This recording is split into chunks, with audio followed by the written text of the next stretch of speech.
Aquaculture, also known as farming in water, is the breeding, raising and harvesting of fish. It has been one of the world's fastest growing agri-sectors for the past decade and a half. Much of this growth has been driven by the need to find alternative fish supplies to rapidly dwindling stocks from both the sea and fresh water.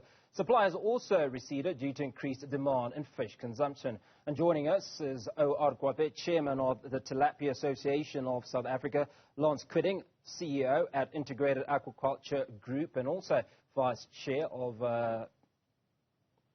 TASA, if I might call it that, and Vincent Nyumbu, General Manager at Lake Harvest. Gentlemen, very good afternoon. Appreciate you coming on to the show. Lance, I'm going to start with you, and let's talk about scalable biological farming, because that's something that appears on your website. Yes, yeah, look, biological farming is something that's quite new. But yes, very good in the sense of making use of the byproducts of one system into another system. But yes, everything that we do is around the biology and maintaining our water quality. It's all linked to biological farming. And yeah, we actually are compliant with all 17 of the UN's SDGs. So yes, biological farming is absolutely a part of what we do. Well, are you Chairman of the Tilapia Association of South Africa? What does that entail? Who are the tilapia farmers in the country? Well, we've got quite a lot of farmers. Yes, I am the chairperson, and we've got quite a responsibility, given the fact that the sector is growing. And obviously with growth, there's quite a lot of elements to consider, things like your food security, biosecurity, the list goes on and on. Just making sure that we make sure that our farmers are producing the right quality out there in the market here. Now you talk about quality, and I suppose it's an interesting phenomenon in that there's almost a battle between, do you buy freshwater fish or do you buy sea fish? When consumers walk into a store and they see freshwater fish versus sea fish, what are the differences? What are they looking for? Well, quite a lot of things. I mean, South Africa is not necessarily quite heavily appetized in fish like other African countries. So I think part of our responsibility is just to make sure that we put the right quality there, the right fish there, and a bit of choice. I mean, from where I'm sitting, being the chairperson of Tilapia Association of South Africa, my focus is really on the tilapia, but using aquaculture methods of growing, because that's a growing technology really that seems to be having an impact in producing food. Now, Vincent, I haven't forgotten about you, but Lance, I'm going to come back to you, and let's talk about the farmers in South Africa. How big is that community of freshwater fish farmers, particularly tilapia, which I think is what you look after? It's not a big community at all. It's an emerging market or an emerging industry. Aquaculture is the fastest growing industry in the world. So we are really trying, as part of the association, to stimulate the growth within the industry. And there are a lot of challenges associated with that. I mean, one being skill, one being access to capital. But it all starts with the market. And we're seeing a huge upswell now in the marketplace, which is allowing or enabling a lot of this growth. So, yeah, we are certainly encouraged by that. But we've still got a long way to go. And we need institutions to embrace that. We need people to understand the complexities around it. But the exciting piece is that aquaculture is the fastest growing industry in the world. Well, Vincent, you've obviously been in the business a long time, and as Lake Harvest, you have fish farms across the continent. Talk to us about that. Thanks, Hugo. So Lake Harvest, we have 3 fish farms on the continent. The biggest one is actually in Zim on Lake Kariba, where we produce about 400 tons a month out of that farm. Then across the river in Siyavonga on the Zambian side, we've got a farm there that does about 200 tons a month. And then we also have a farm up in Uganda, where we do about 150 tons a month out of that one. And those 3 farms feed into 7 different countries, where we have the distribution networks, of which South Africa is one. Or are there, from what I understand, South Africa produces between 200 and 400 tons of fresh water fish, I think. I'm not sure if those stats are correct from what I picked up. Let's talk about the synergies that you have with Lake Harvest. Obviously, they've been in the business a long time. They have sizable fish farms across the continent. What are these synergies looking like? How are the 2 organizations working together?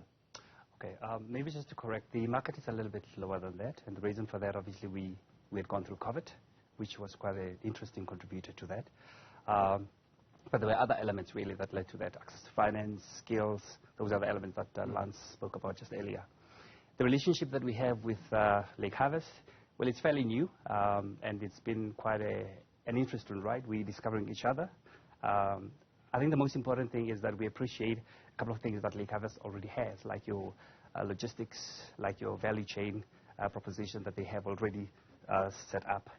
Remember, TASA is it's an NPO. So our interest is really for the farmers and what they produce. So the idea is to look for strategic relationships, whether it's from a funding institution or from existing, credible suppliers like your Lake Harvest, and just to make sure that we ride on the wave that they already have here. Now, Lance, for those that want to get into fish farming, and I think that's one of your areas, how do they go about it? On the other hand, are you experiencing the same struggles with Eskom and load shedding as everybody else, and does it impact fish farming? So 2 questions. I'll start quickly with the access to the industry. The internet is amazing, and there are so many online courses as a starting point, as a departure point. So we encourage everybody that comes to us to start there. There is a huge amount of information. And as you gain that skill, you can then step it up. You can start your own small system and then start scaling it up from there. So that's really the starting point. As far as load shedding is concerned, it is a huge, huge issue. We've actually got international funders on the ground at the moment, and one of the big things we are looking at is the establishment of solar on the farm.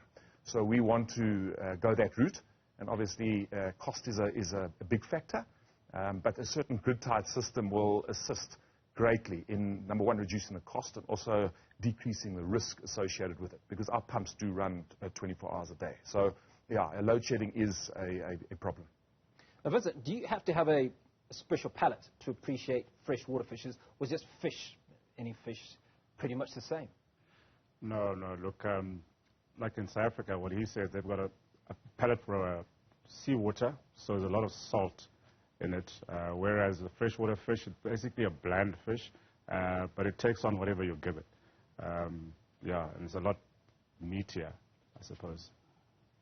So moving forward, let's talk about opportunities for entrepreneurs, for young people that want to get into fish farming. I know Lance has touched a little bit on it, but what's the next step? If I feel that this is an opportunity for me, what are the sort of steps that I can take? Do I reach out to you?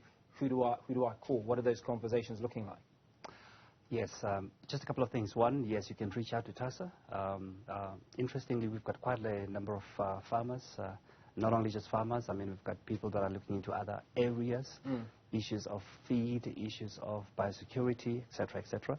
So we've done quite a couple of workshops going to the new farmers or people that are wanting to get into that space, have a discussion with them, show them where to start and all of that.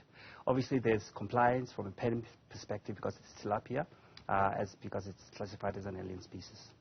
So that kind of support is there. Secondly, I think I always advise people that go out and reach as much as you can. Knowledge is key. Remember, you're dealing with a living organism that has got the ultimate purpose of landing on a plate for somebody to eat. So it's important that you understand what goes into it, what makes it to survive, how do you get the most out of growth, how do you grow it ethically. So those are the kind of things that you have to bear in mind. So from where we're sitting as TASA, I mean, we do as far as sometimes go to one of these farmers and look at the kind of systems that have been installed. Because now and then we do have a situation where some of the guys are selling systems that are fit for small scale swimming type of, and not necessarily, and this is serious business. You need to get the right tools, the right technology, the right systems to be able to produce. You don't want a situation where you invest a lot of money and the next thing you get nothing out of it because you're spending too much time looking into the systems rather than the actual growing of the fish itself. So those are just a couple of things, but the list is quite endless. But it's a great opportunity, especially from a food security perspective, issues of employment. I mean, we've just, COVID hit us very hard. I think some of us had experienced a situation where on the shelves there was no food. And the question was, but why can't we? And it shows that we are very much heavily reliant on food from other countries. So we can produce the kind of fish that we want. Well, you talk about being heavily reliant on other countries, and Lance, I'd like you to respond to this. There's a lot of fish, freshwater fish, that's coming from outside the country. In fact, travelling thousands of kilometres to get to South Africa. Is it safe? I mean, there are obviously a lot of health benefits associated with eating fish, firstly, but is fish okay if it's travelling 2 weeks, 3 weeks, a month to get to our shores? Sure. I mean, fish from off our coastlines overseas is an issue. I mean, the Chinese have been supplying frozen fish into this market for a long time now, and at a super reduced price, which is really, really at times tough to compete with, no matter what.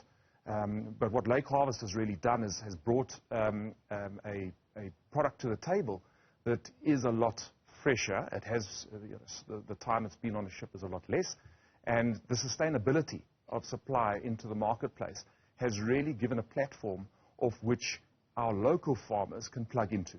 So one of the arrangements we have as TASA with Lake Harvest is that we can, through our farmers, supply into Lake Harvest and into their value chain. So we are now starting to get to a point where we are looking at quality and making sure that the quality is at the right level.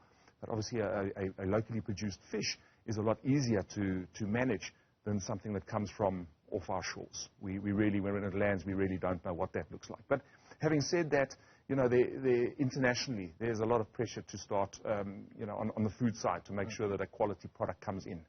But, the SADC region is starting to take a little bit more control than they have in the past. Vincent, let's talk about this integration, how you're involved. Obviously, there's a benefit to you in that you're supplying fish into the market, but also farmers finding business in working with Lake Harvest by supplying product to you. As Lance has mentioned, the synergies that we've created are mutually beneficial. From where we sit as Lake Harvest, it's good to work with the local producers. I think in the long term, we will derive a lot of value in that. From our side, we've just said, let's assist each other. If they grow the right fish under the right conditions, we will offtake. And what that does is instead of them probably selling it off as 10 kgs here, 20 kgs there, if he produces a ton, I'll take that ton and obviously arrange the necessary payment terms. So it's easier on him, on his cash flows. And, that's where they benefit and we benefit, like I said, from that integration. So the question that many people that are watching will be asking right now is, how long is a cycle, fish cycle, if you will? I know that if I'm raising chickens, I can sell chickens in X number of weeks. Can I sell fish in weeks, or is it a longer period? Well, the standard average, specifically for tilapia, because it's a warm-blooded and it's a fresh fish, we're looking at about 6 months. The idea is not to go beyond that, unless obviously the market that you're servicing is probably bigger than your 400, grams or something like that. Yeah. So you're looking at so the 6 month mark, how big is a fish on average? Well, plate size. Well, I like a big plate, Well, anything from 350 to 400. Yeah, roughly. It depends as well on the quality of the feed. You have to make sure that your feed is good quality, because if it's not, growth stagnates, there's disease problems, and you don't want to be sitting with, every time a fish is in the water, you're incurring costs. So the sooner it's done and you get it out, the better. But it must come out the way the customer wants it, So, Lance, how active are you in the marketplace in getting people on board, getting people into various forms of aquaculture? When we talk about freshwater fish farming, are you actively trying to engage people and getting them to start keeping fish, if you will? Sure. I mean, the marketplace, yes. We've actually just come from a tasting day where we have an opportunity to interact with people and explain what the fish is all about. Yes, so it's a high-protein product, and we do a lot of work in the marketplace in order to get the awareness of the fish up.